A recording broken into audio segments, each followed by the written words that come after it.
shape of you.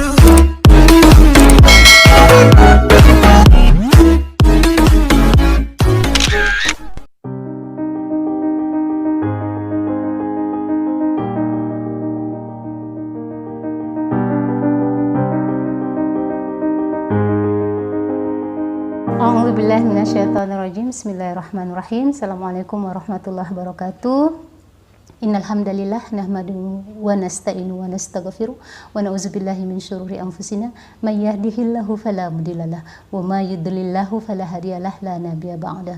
Alhamdulillah rabbil alamin. Kita panjatkan puji syukur kita kepada Allah Subhanahu wa taala karena dengan nikmat dari Allah Subhanahu wa taala dan kemudahan dari Allah Subhanahu wa taala kita kembali dapat bertemu dan sama-sama belajar. Semoga senantiasa Allah memberikan keberkahan kepada kita. Salawat dan salam kita panjatkan kepada Rasulullah Sallallahu Alaihi Wasallam dengan ucapan Allahumma sholli ala Sayyidina Muhammad wa ala ali Sayyidina Muhammad. Semoga kita menjadi hamba Allah yang mengikuti sunnah beliau hingga akhir hayat. Ibu-ibu sekalian, para pemirsa Salimah Deli Serdang yang mengikuti kajian ini melalui YouTube, IG ataupun Facebook, hari ini kita akan sama-sama belajar tentang pemenuhan kasih sayang anak, pola komunikasi efektif antara orang tua dan anak.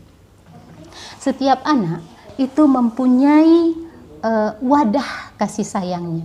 Setiap anak mempunyai sebuah tempat kasih sayangnya. Kita sebut saja dengan ransel. Ya. Ransel kasih sayang seorang anak itu berbeda-beda pemenuhannya. Ya.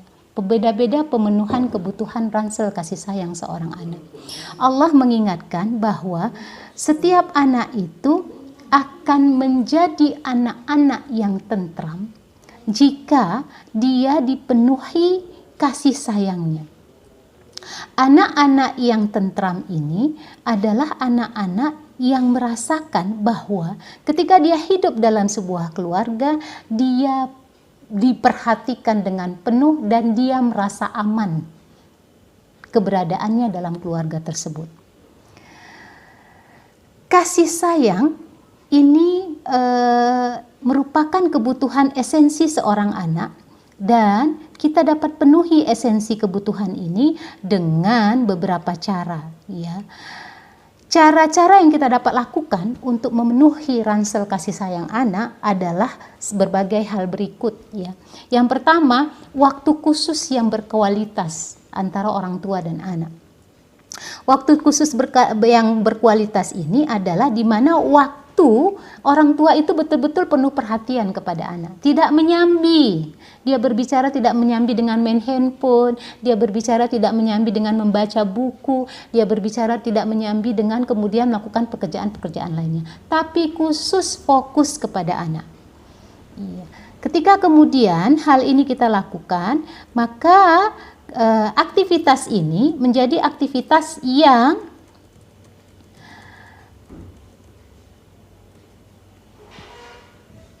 anak belajar untuk memahami bahwa kedekatan itu adalah suatu nilai yang sangat tinggi nilainya.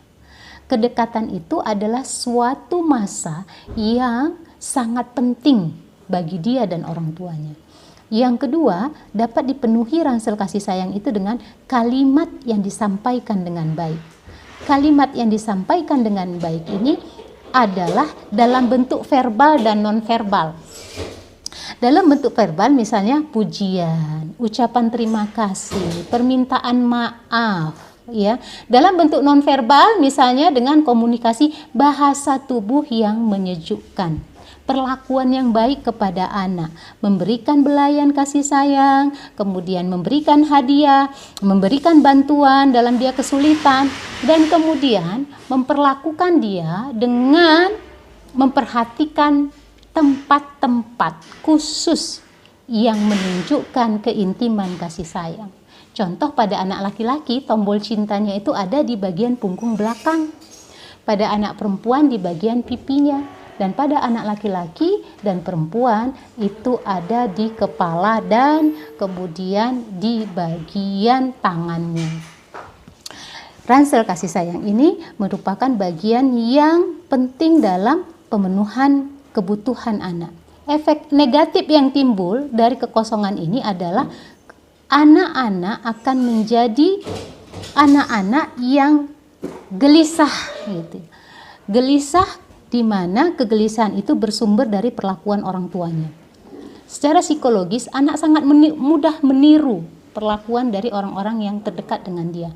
Perlakuan yang keliru ini ya, menjadi sebuah perbuatan yang dicontohnya dan diperlakukannya. Ketika orang tua melakukan komunikasi tidak efektif kepada anak, misalnya dengan kata-kata yang kasar, misalnya dengan kemudian perbuatan nonverbal, ya, dengan perbuatan yang keras kepada anak, maka ini akan menyebabkan anak menjadi kosong ransel kasih sayangnya, atau ransel kasih sayangnya itu menyebabkan kebocoran, hilangnya rasa tanggung jawab. Kemudian efek lainnya adalah meninggalkan kenangan yang buruk dalam pengasuhan kepada anak. Ya, dalam Quran surat Ali Imran, Allah sudah memfirmankan bagaimana komunikasi efektif antara orang tua dan anak. Fabima rahmatan minallahi lintalahum walau kuntum fadzan ghaliza qalbi lam faddu min khawlik fa idza fa'fu anhu wastaghfir lahum wasawwirhum fil amr fa idza azamta fatawakkal Allah innallaha yuhibbul mutawakkilin. Maka disebabkan rahmat Allah, kamu akan bisa berlaku lemah lembut kepada mereka.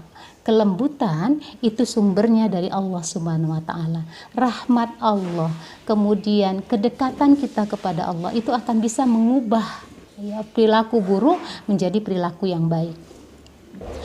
Ketika kita ingin merubah, maka dekatkanlah diri kepada Allah. Dalam hadis Allah sudah memberikan jaminan, siapapun yang mendekatkan diri kepada Allah, maka Allah akan melakukan pendekatan yang jauh lebih besar kepada dia. Jika engkau mendekati kepadaku sejengkal, maka aku mendekati kepadamu sedepah, sehasta.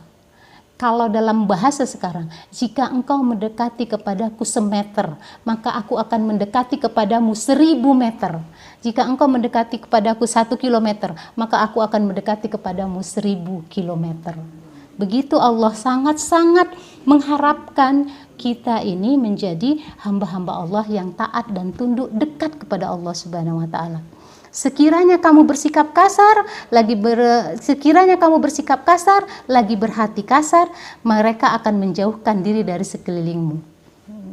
Jadi dalam komunikasi yang efektif, verbal dan nonverbal, perlakuan verbal dan nonverbal yang kasar itu akan menyebabkan jarak antara orang tua dan anak. Karena itu, maafkanlah mereka. Artinya, kita juga kemudian menginsafi diri. Maaf, kata maaf itu dalam Al-Quran disebutkan dengan kata-kata perintah, artinya aktif. Orang-orang yang memaafkan, dia aktif meminta maaf, bukan menunggu maaf. Memaafkan berarti aktif dari orang tua untuk menginsafi dirinya, melakukan perubahan-perubahan dalam dirinya.